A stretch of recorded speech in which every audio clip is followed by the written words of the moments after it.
with Palestine united in our thousands, in our millions. We are all Palestinians. We will not remain silent while Palestinians are slaughtered. We won't stay quiet about Israel's apartheid. We will not be silenced in the face of a genocide that is broadcast every day for nearly 100 days now. For nearly 100 days, the impoverished, dispossessed refugee population of Gaza have faced annihilation. Well, there's quite a lot of reaction from you to this. This is Mary Lou McDonald. She took over from Gerry Adams as the leader of Sinn Féin, the president of Sinn Féin. She's a member of the Irish Parliament.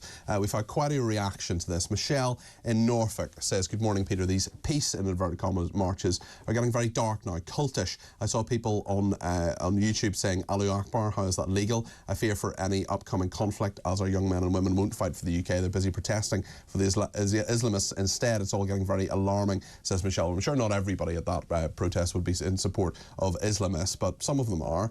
Paul in Fife says, in regard to the pro-Palestinian anti-Jewish protest, the real fear for me is the response from our so-called police to tolerate the obscene language emanating from these crowds simply because of their numbers shows cowardice and a lack of moral fibre and reveals how our once neutral police are now politicised. It sickens me. Strong condemnation of the Hamas attack should be a starting point for any leader, says this person. We have enough apologists for Hamas terror marching on our streets without importing more from Ireland. That is someone who's in Ireland, actually. He's in Northern Ireland, I should say. Jackie says, good morning, Peter. I don't believe these protests are pro-Palestine or pro-Houthis. I believe they're anti-Semitic, anti-West protests, which are a Trojan horse to destabilise our country, paid and promoted by foreign countries like Iran and China. It was the 7th of October was planned, and I believe these protests were planned alongside to attack the West by our enemies. Where MI5, we must be sitting ducks to this destructive ideology. My goodness, lots and lots of strong thoughts on that. Well, I'm delighted to be joined by Michael Crick, the political journalist, and by the psychotherapist and author as well, and broadcaster, Lucy Burris. Great to have you in the studio.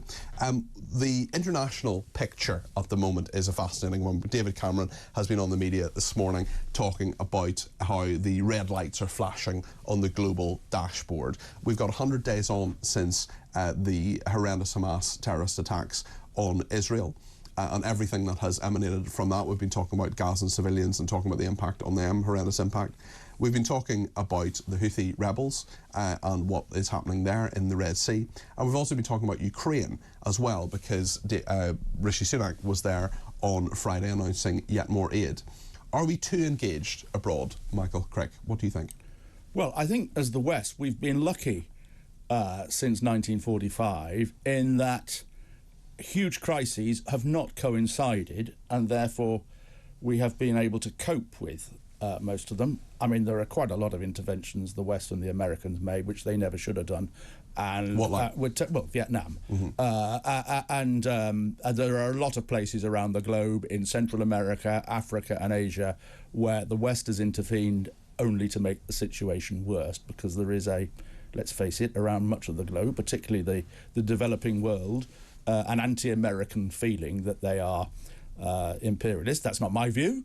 I'm just saying that's what happened. I'm sorry, I'm getting away from your main question. That's okay. That's all right. But now, if we've got these 5 or 3.5, if we've got Ukraine, yes, Taiwan, the Red Israel Sea and the Red Sea, which of course is are all connected. linked, of course. Yeah, I'm not sure the West can cope with that, and particularly when you have the prospect of a much more isolationist president, Donald Trump, returning to the White House.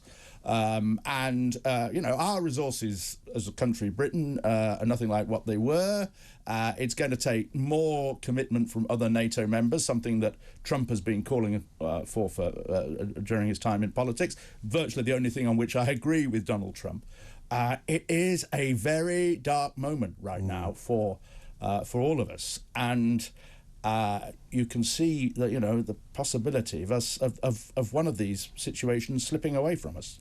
I want to get Lucy Beresford's reaction in a second, but we just have some breaking news, and that is that a volcano has erupted in Iceland after a series of earthquakes. These earthquakes have been happening over the past recent weeks and months. The latest eruption happened along a row of volcanoes on the Reykjanes Peninsula, where a fissure opened up in December, creating a river of lava. So there's just some breaking news that a volcano has erupted in Iceland. So we'll bring you any developments on that.